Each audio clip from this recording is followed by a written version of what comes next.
In the spring of 1529, an army of 75,000 men left the Ottoman capital of Istanbul and headed for the heart of the Holy Roman Empire, the city of Vienna. To conquer Vienna was sort of the gateway into Western Europe. If you were able to take Vienna, likely other areas would fall quickly. The Ottoman leader, Suleiman the Magnificent, had already conquered much of Eastern Europe, and now his army marched undefeated toward the west to claim it in the name of Islam. An Austrian leader described the Muslims' march of terror through Europe. Many thousands of people were murdered or dragged into slavery. Children were cut out of their mothers' wombs and stuck on pikes.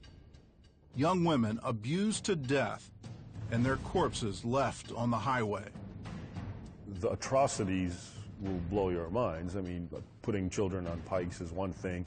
Oftentimes it would take Christians that they liked and force them to become Muslims. If they didn't, they would be tortured, which included gouging their eyes, chopping their appendages, and throwing them in fire.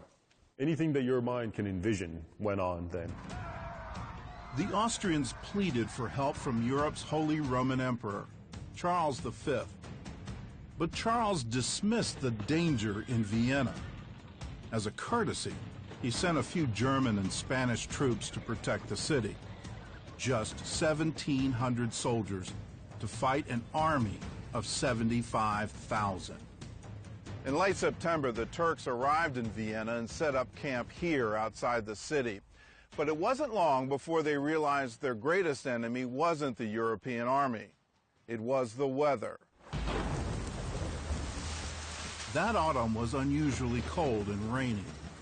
Suleiman's secretary described the miserable conditions in his diary. It rained so heavily that some of the horses and camels were swept away by the water. Men climbed up trees and spent 2 days and nights there. The rain soaked the Turks' gunpowder, making it useless. And the heavy floods forced them to leave most of their heavy cannons behind, a decision they would later regret.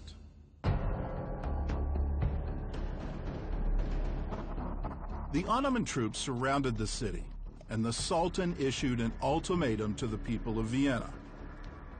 Let it be known that if you become Muslims, nothing will happen to you. But if you offer resistance, then by Allah, the most sublime, your city will be reduced to ashes and young and old slaughtered. That was the traditional invitation, as it was called, preceding the warfare. Join us and become Muslims and renounce your Christ, or we're going to start attacking you.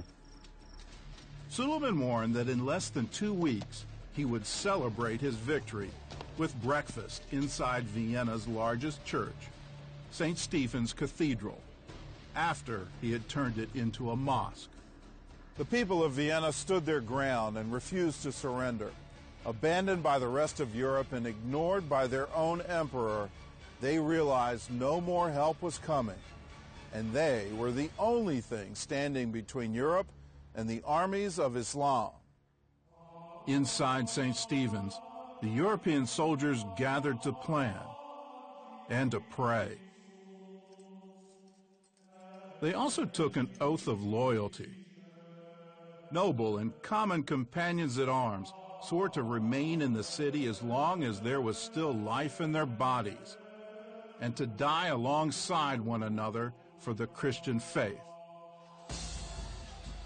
After a few days, Suleiman gave the order to attack.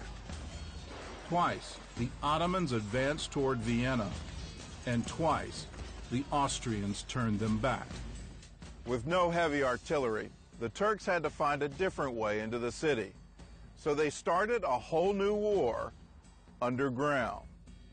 Hundreds of Turks tunneled under the city and planted explosives to blow up the gates of Vienna. But the Europeans came up with a creative way to find the bombs. They placed barrels of water in the cellars along the city wall. and watched the vibrations in the water to see where the Turks were tunneling. This way, they found most of the mines before they exploded.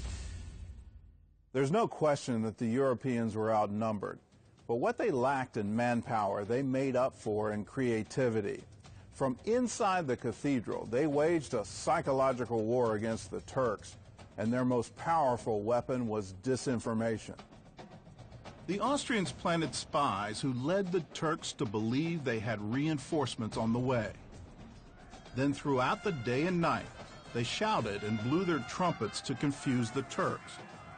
According to the Sultan's diary, their plan was working. Suleiman believed the Holy Roman Emperor himself was behind the city walls, with an army of thousands.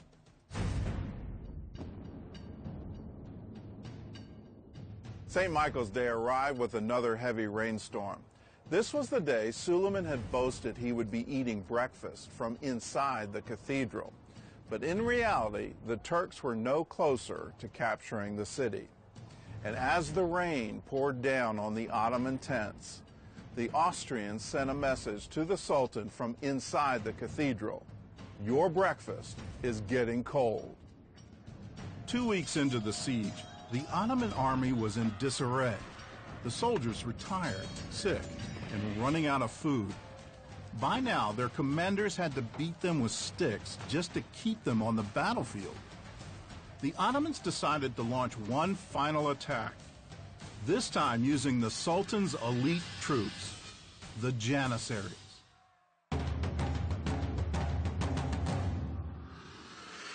2 days later, the Turks stormed the city, but they were no match for the fierce German pikemen at the gates.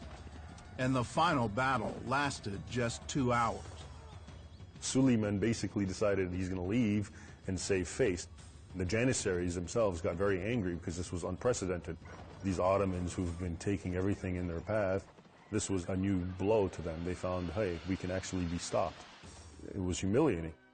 The next morning, a freak snowstorm swept through Austria, making the Turkish retreat even more difficult. In less than a month, a small group of farmers, peasants, and soldiers had defeated the most powerful army in the world. They not only saved the city of Vienna, they single-handedly stopped the march of Islam through Europe. The onslaught of the Islamic Turkish Empire had stopped, and so it was an example to them that they can be beaten. Now we know these wild people can be stopped, and we know we can do it, and we know God is on our side. Of course, that became a pivotal part of the narrative. The bells of St. Stephen's, silent throughout the siege, now rang in celebration. And the church, which had served as the military headquarters, became a house of worship once more, as the people of Vienna gathered to thank God for their victory.